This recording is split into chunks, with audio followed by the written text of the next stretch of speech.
Hello my friends and welcome back to my channel. This video today is just a follow-up video because my last video about Immortals of Aveum, in my last video I forgot actually something very important. I did not forget about this because I was not aware of that. I was not aware of that with the latest update we have now also a 120 Hz option. And also what I forgot is actually I did not try to disable the VSync option in the game because I was not thinking about this, to be very honest. Anyway, this today is the follow-up video because it is actually mandatory that we run the new frame generation option in Immortals of Aveum with 120 Hz.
But let's start from the very beginning. What you can see here right now, this one is the real FPS in the game right now. Frame generation is turned on and also I have activated 120 Hz on my PlayStation 5 and also I have enabled VRR, as you can see here. And it is actually like a different day and night, I would say, because now with over 100 FPS sometimes, the game feels actually much better than with 60 FPS. And I did some research, so it really looks like that when you lock the game to 60 FPS, that means you're not enabling 120 Hz on your PlayStation or Xbox.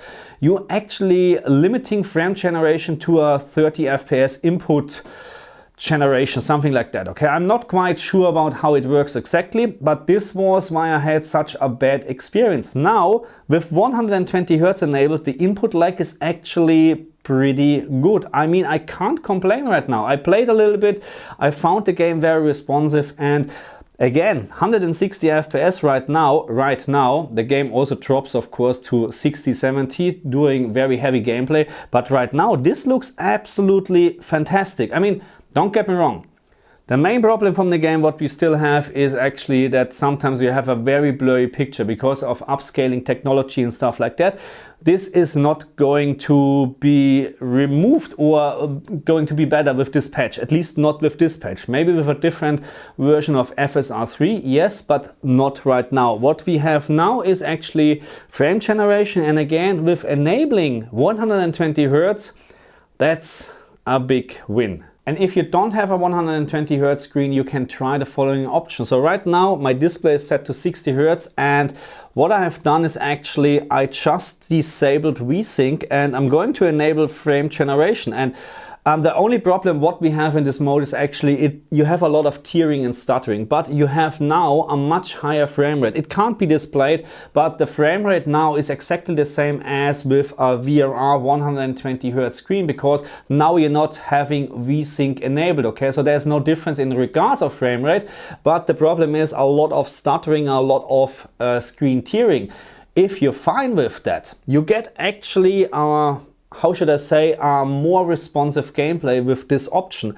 I don't like it, but I'm lucky and I have actually a 120 Hz screen and a VRR capable screen, so that's not an option for me. But again, if you have a 60 Hz screen, you can disable VSync and enable frame generation, and you get the same experience in regards of frame rate as on a 120 Hz screen. The only complaint what I have with frame generation enabled on my LG G2 here in the 120 Hz and VRR enabled as well is that the picture is actually not complete stable, okay? So you have very slight stuttering, very hard to record actually, but you have some stuttering because as soon I'm actually disabling the frame generation, and we're talking about now less frames actually, but the picture now is, thanks to VRR and 120 Hz, much stable. There's no stuttering, and sometimes you can see this on very fine edges. You know, with frame generation turned on, you can see there's slight stuttering because of